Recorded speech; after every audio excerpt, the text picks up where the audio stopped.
nervous system.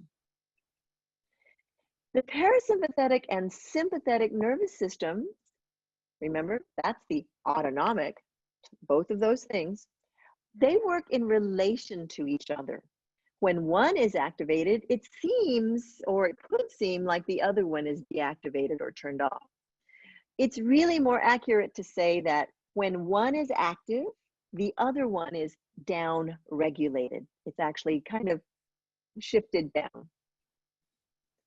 Whew, hello, does this look familiar to anybody? I hope not. Our stress response.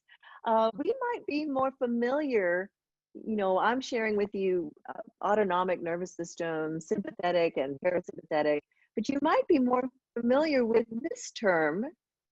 The sympathetic nervous system is the stress response. This is what gets us going in case of emergency, or, so that's, I want to help to remind you, as we'll also then look at the relaxation response, the regenerative response, the renewal response, the one that helps us to become resilient, is the parasympathetic nervous system. So I'm going to stop here for just a moment, because when we think autonomic, the automatic nervous system, sympathetic and parasympathetic, the way that I remember which one's which, in case you're like, oh gosh, how do I remember that?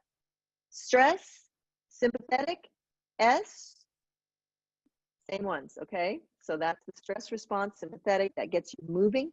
Parasympathetic is the relaxation response. So I hope that helps. Sometimes it's just a little mnemonic or something that helps you to remember. And just to remind you, you're not going to be tested at the end of this program, but I do want you to, know about these things. So we see the relaxation response is known as the parasympathetic nervous system.